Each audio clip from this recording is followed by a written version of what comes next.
السلام علیکم۔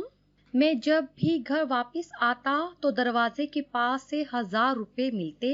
میری بیوی دروازہ بہت لیٹ کھولتی۔ ایک دن گھر میں چھپ کے دیکھا تو وہ پیسے میری بیوی نے وہاں رکھے اور کمرے میں جا کر ایسا کام کیا کہ میری روح تک لرز گئی۔ وہ تو میرے پیٹھ پیچھے۔ میں اور میری بیوی ایک گاؤں کے رہنے والے تھے۔ گاؤں میں ہمارے حالات خراب سے خراب تر ہوتے جا رہے تھے، اس لیے ہم دونوں نے فیصلہ کیا کہ ہم دونوں شہر میں رہائش اختیار کر لیں۔ جب ہم دونوں نے شہر میں قدم رکھا تو ہمارے لیے سب کچھ نیا تھا، سوائے ایک چیز کے، وہ تھی غربت۔ گاؤں میں بھی ہمارے حالات بہت خراب تھے اور اب شہر میں بھی ہمیں بہت بدتر حالات کا سامنا تھا۔ لیکن اچانک ہی کچھ ایسا ہوا کہ ہمارے دن بدل گئے اور مجھے روز اپنے گھر کے دروازے کے باہر سے 1000 روپے ملنے لگے تھے۔ لیکن جب اس کی حقیقت کھلی تو میں اور میری بیوی جب شہر آئے تو اپنی کچھ زمین بیچ کر پیسے لے کر شہر آئے تھے، لیکن ہم گاؤں والوں کے لیے یہ شہر بالکل نئی دنیا تھی۔ شہر میں آ کر آدھا گھنٹہ بھی نہیں گزرا تھا کہ میری جیب کٹ چکی تھی اور میری ساری پونجی لٹ گئی تھی۔ شہر میں ہم کسی کو نہیں جانتے تھے، بس میرا ایک بچپن کا دوست تھا جو بہت عرصہ پہلے شہر آ کر بس گیا تھا۔ میں نے جیسے تیسے گاؤں فون کر کے اس کا نمبر حاصل کیا اور پھر اسے فون کر کے اپنی حالت بتائی تو وہ فوراً ہی ایک بڑی سی گاڑی میں مجھے لینے آ گیا۔ میں تو اس کی گاڑی دیکھ کر ہی حیران رہ گیا، اس کے ٹھاٹ باٹ دیکھنے لائق تھے۔ واقعی شہر کی زندگی تو گاؤں کی زندگی کے مقابلے میں بہت اعلیٰ شان تھی۔ آسیہ ٹھیک ہی کہتی تھی، گاؤں کی زندگی میں کچھ بھی نہیں رکھا۔ میری دوست نے میرا سب سے بڑا مسئلہ حل کر دیا تھا۔ اس نے مجھے رہنے کے لیے ایک ایسا مگر صاف ستھرا مکان دے دیا تھا اور اس نے مجھے یقین دلایا تھا کہ وہ اپنے باس سے کہہ کر مجھے کہیں نہ کہیں کام دلوا دے گا۔ لیکن مجھے کام تو اتنا خاص نہیں مل سکا تھا، بس گزارے لائق تھا۔ لیکن ہمارے حالات کچھ ہی دنوں میں پوری طرح بدل چکے تھے۔ ہوا کچھ یوں تھا کہ جب میرا دوست مجھے اور میری بیوی آسیہ کو لینے آیا تو میں نے اسے اپنے ساتھ ہونے والی چوری کا بتایا تو وہ سن کر پہلے تو خوب ہنسا، پھر اس نے ہمیں تسلی دی اور مجھے کچھ پیسے بھی دے دیے اور کہا کہ یہ شہر ہے، گاؤں نہیں، یہاں پھونک پھونک کر قدم رکھنا۔ ہم 2 دن مہمان بن کر اس کے بنگلے میں رہے اور پھر اس نے ہمیں ایک چھوٹا سا مکان رہنے کے لیے دے دیا۔ وہ شاید اس کے کسی دوست کا تھا یا پھر اس کا ذاتی ہی تھا۔ وہ 2 دن اس نے میرے اور آسیہ کے ساتھ گزارے۔ وہ آسیہ کے ساتھ بہت احترام سے پیش آ رہا تھا۔ اس نے ہمیں اچھا خاصا شہر بھی گھمایا۔ میں شہر آ کر مزید پریشان ہو گیا تھا۔ گاؤں میں صرف غریبی سے پریشان تھا، یہاں آ کر تو شہری زندگی نے بھی جینا دوبھر کر دیا تھا۔ ہم تازہ ہوا اور خالص خوراک کھانے والے شہر آئے تو سب کچھ ہی گدلا سا تھا۔ لیکن آسیہ خوش تھی، اس کو لکڑیاں کاٹنے اور دودھ نکالنے سے آزادی مل گئی تھی۔ وہ ہمیشہ سے ہی آزادی چاہتی تھی۔ مجھے شہر میں کوئی کام بھی نہیں مل رہا تھا۔ میرا دوست باہر مجھے روز ہی کہیں نہ کہیں کام کے سلسلے میں بلواتا، لیکن سارا دن انتظار کے بعد بھی کام نہیں بن رہا تھا اور اسی طرح ایک ہفتہ گزر گیا تھا۔ کبھی کبھی بابر ہمارے گھر کا چکر بھی لگا لیتا۔ اس کی آسیہ سے کافی دوستی ہو گئی تھی۔ میں جب بھی کام ڈھونڈنے جاتا ناکام واپس لوٹتا۔ لیکن ایک بات بہت حیرت انگیز تھی کہ میں جب بھی پورا دن کام ڈھونڈنے کے بعد واپس گھر جاتا تو مجھے گھر کے دروازے پر 1000 کا نوٹ مل جاتا۔ میں حیران تھا کہ روز روز گھر کے دروازے پر 1000 کا نوٹ کیسے آ جاتا ہے، اور جب میں دروازہ بجاتا تو میری بیوی دروازہ کھولنے میں ہی 10 منٹ لگا دیتی تھی۔ میں نے کچھ دن تو یہ سوچا ہی نہیں کہ اتنے چھوٹے سے گھر میں آسیہ ایسے کون سے کاموں میں مصروف رہتی ہے کہ اسے دروازہ کھولنے میں پورے 10 منٹ لگ جاتے ہیں۔ میں 1000 کا نوٹ لے کر ایسا خوش ہوتا کہ میں نے کبھی آسیہ سے یہ پوچھا ہی نہیں کہ وہ اتنی دیر کہاں لگاتی ہے۔ لیکن جب لگاتار 15 دن تک آسیہ نے دروازہ کھولنے میں اتنا ہی وقت لگایا تو مجھے کچھ عجیب سا لگنے لگا۔ ایک تو ہر روز 1000 روپے کا نوٹ ملنا اور دوسرا آسیہ کا اتنی دیر سے دروازہ کھولنا۔